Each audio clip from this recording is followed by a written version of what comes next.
ভাবতে খুবই ভালো লাগে যে ছোটবেলা থেকেই হেসে খেলে একসাথে বোনদেরকে নিয়ে হাসি আনন্দ খুনসুটিতে আমরা অনেক সময় কাটিয়েছি।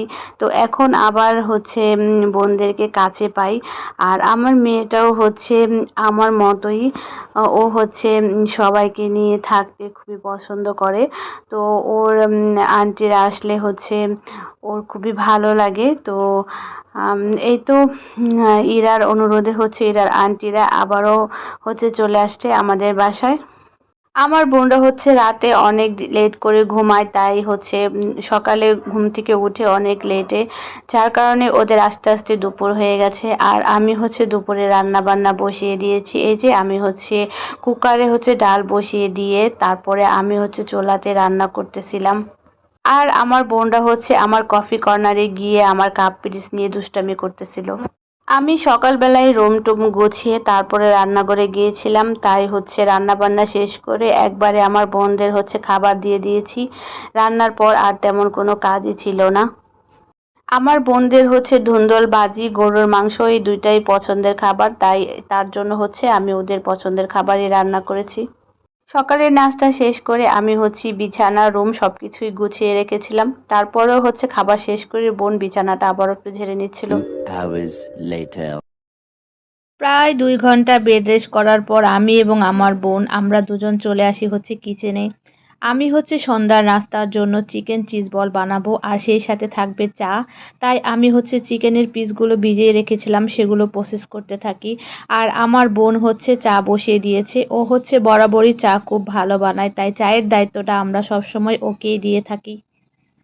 চিকেন চিজ বল বানানোর জন্য আমি চিকেনের মধ্যে মশলাগুলোকে মিক্স করে নিচ্ছিলাম। তো মশলাগুলো মিক্স করে নিয়ে আমি এগুলাকে ব্লেন্ডার করব।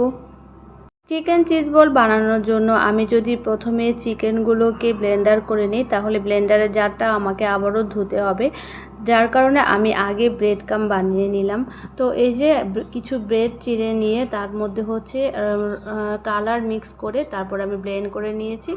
এখন হালকা আছে আমি একটা প্যানের মধ্যে এগুলাকে একটু ভেজে নিচ্ছি। মৃদু আঁচে নেড়ে চেড়ে হালকা ভেজে নিয়ে কিছুটা মচমচে করে নিলেই হয়ে যায় ব্রেড কাম। এই তো আমার কত সুন্দর ব্রেড কাম হয়ে গিয়েছে। আমার এক বোন চা বানিয়েছে, আরেকজন পরিবেশন করছে। এই যে সে চা ছেঁকে নিচ্ছে, আমাদেরকে সবাইকে পরিবেশন করবে।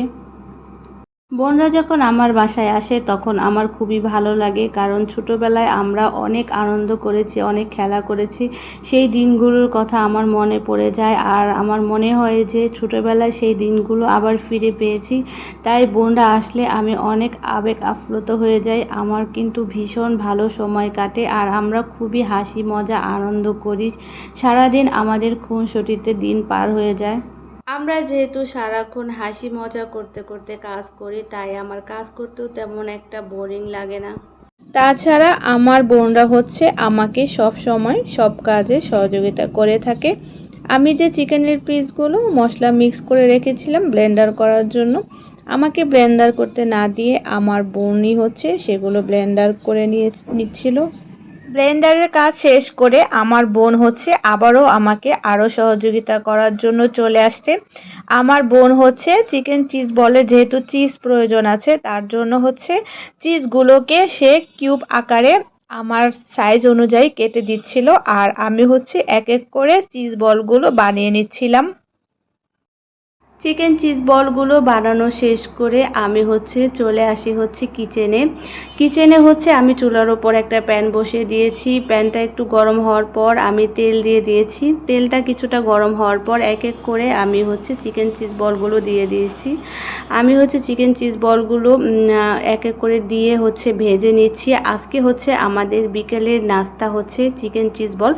যদিও এখন আর বিকেল নেই, আমাদের সব কিছু কমপ্লিট করতে করতে এখন সন্ধ্যা হয়ে গিয়েছে।